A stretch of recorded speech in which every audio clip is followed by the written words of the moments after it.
Charles. I'm the leader of the official opposition NDP, and I'm very pleased to be joined today here by Chris Glover, the MPP for Spadina-Fort York, Jennifer French, the official opposition critic for infrastructure, and Butila Karpache, the NDP critic for GTA issues. We recently heard Premier Ford call his illogical plan for Ontario Place a, quote, bold vision. But there's nothing bold about a plan that is handing hundreds of millions of dollars of taxpayer money to a private company for a luxury spa that most people in this province won't be able to afford, because most people right now are struggling with even the most basic of life's necessities. And with that, I'm going to hand this over to my colleagues to share a little bit more about some of the things that we're going to be raising today around concerns about the Ontario Place proposal. Chris? Thank you. Thank you so much, Marit. Ontario Place has been loved by members of my community and by Ontarians for generations. And we are doing everything we can to stop this government from handing it over to a private for-profit Austrian spa.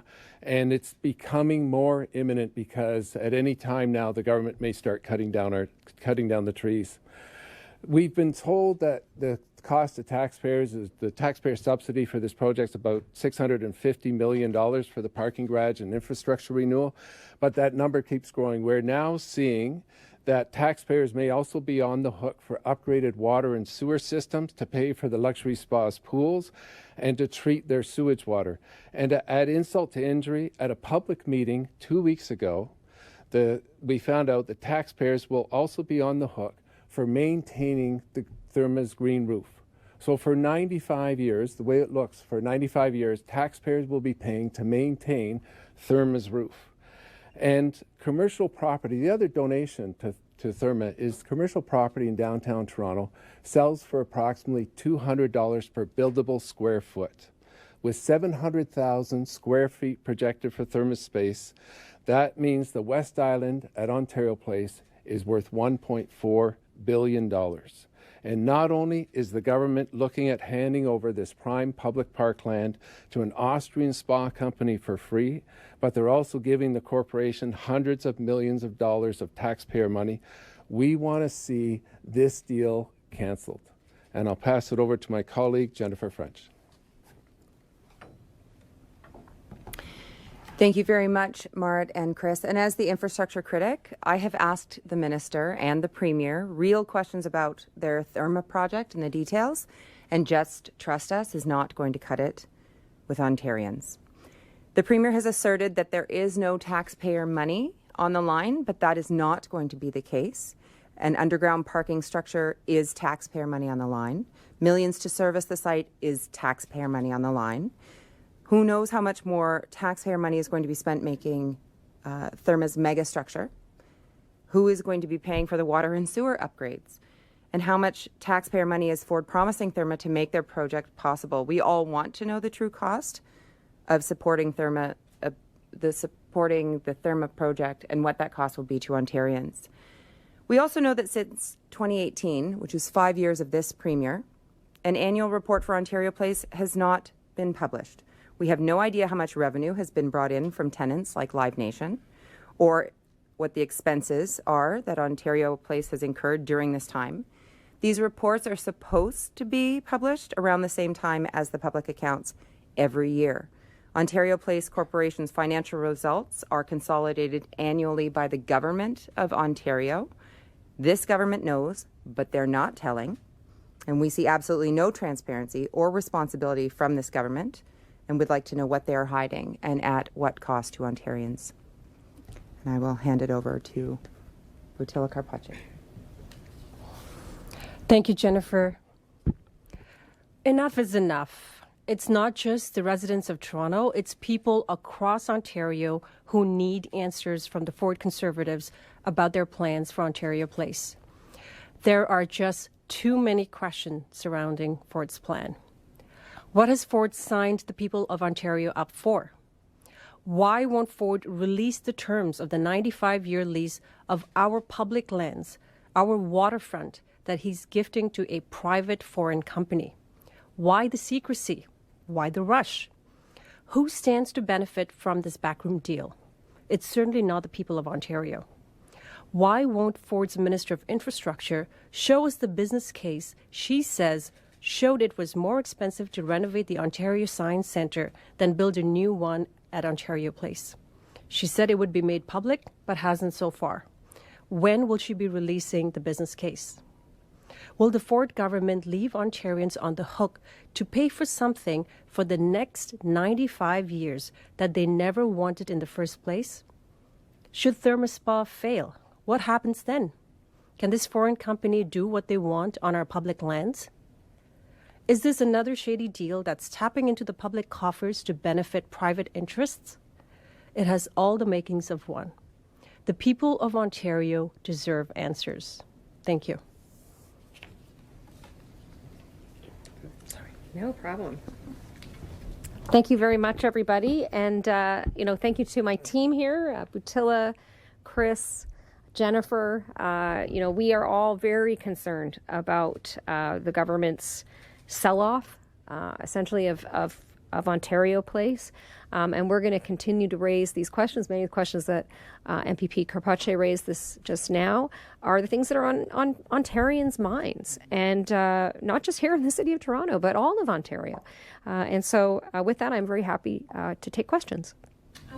Maybe this question is for Chris Glover. Just can you talk a little bit more about the green roof and what you were told, and was there any rationale as to why taxpayers would be footing that bill? Yeah.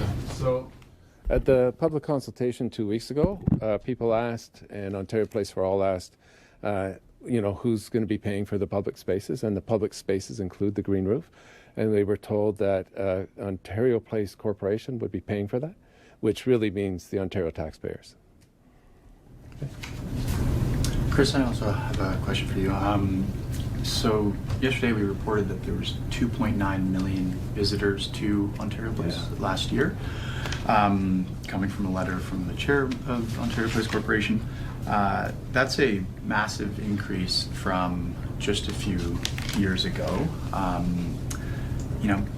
It's your writing. Figure you might know. What have you observed about why, in its current state and after years of really poor visitor numbers, that suddenly it's as high as it is? It's because it's really a beloved space, and it's a beautiful public parkland. There are, thousands of trees there, a couple thousand trees. There is 850 on the West Island that this government's planning on cutting down, potentially imminently. They're going to clear all of this natural beauty that we've got, and this ecosystem, this natural ecosystem that we've got, 850 trees on the West Island, 125 bird species. There's fox and beaver and mink that people have sighted down there. All of that's going to be destroyed. And this is an ecosystem in the heart of downtown Toronto. So people can access it easily, and people, and it's those trees that are going to be cut down. The other thing, and it's not well known, but the trees, so Michael Huff, when he was designing the landscape architect, when he was designing this, he actually brought trees from every provincial park in Ontario so that species from across the province would be there. So when people came to visit from any part of Ontario, they would see trees that they recognized, and all of that is going to be obliterated if this government goes ahead with their plan. And it's interesting to hear that you were told about the green roof, that it's Ontario Place Corporation that's going to pay for that, because it's, I think, winding up or down, whatever the proper wording is, by, I think it's supposed to be the end of the year. If any of you follow that carefully, I'm just wondering what you're, expecting to be the outcome with the dissolution of that entity and it going into I've given up on trying to guess what this government's doing. They've not been transparent from the get-go on what they're doing. What we do know is what the response that we got in the public consultation.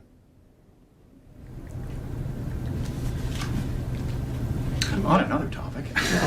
Toronto Mayor Olivia Chow has campaigned on this issue, but since she's been elected, her rhetoric about Ontario Place seems to have softened a bit. She seems to be more willing to do the process with the changing designs that are going to the city. Are you disappointed that she seems to be softening her position on this? What do you think she should be doing? I think that the mayor has made very clear what her position is on this deal.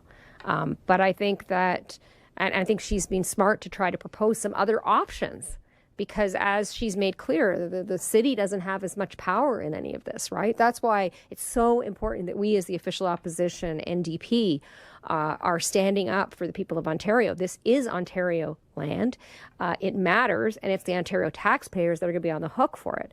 So I think she's been very clear about her opinion on it, but the government really needs to come clean. They need to come clean about the details of this deal.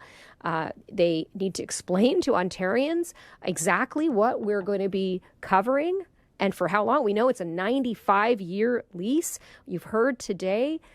We know that the costs are going to far exceed the $650 million that we've talked about up till now. There's numerous site servicing costs that the government hasn't even been truthful about. And now we have information that shows that this site is very well used, right?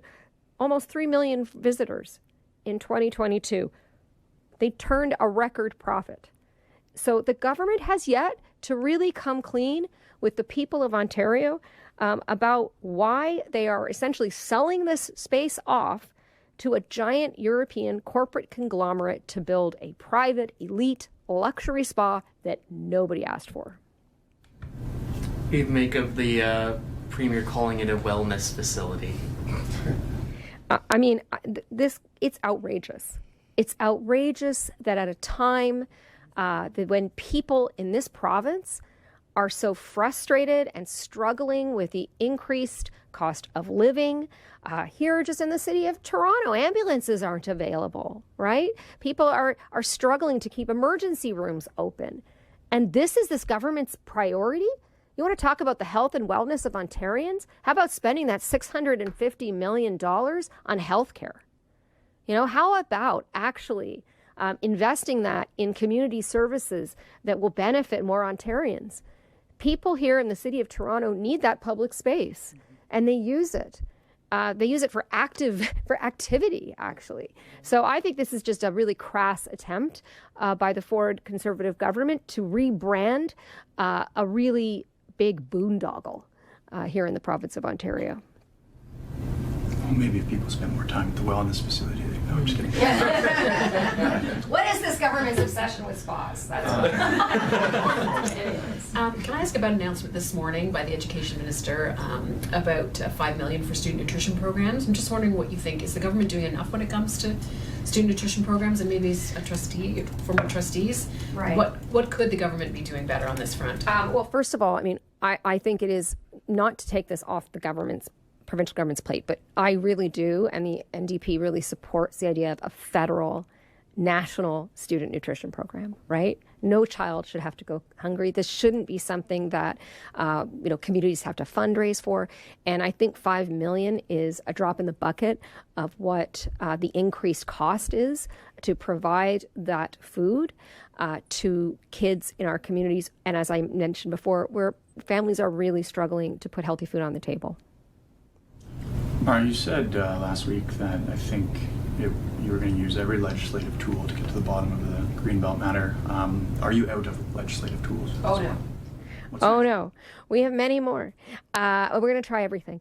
I've already, and I will continue as well. We are continuing to pull together evidence to, maybe supplement or add additional requests for investigations by commissioners, such as the Integrity Commissioner and the Auditor General. We have not run out of tools, although the government, really has shown that they will do anything to avoid transparency and accountability. We're going to continue to hold them to account every single day.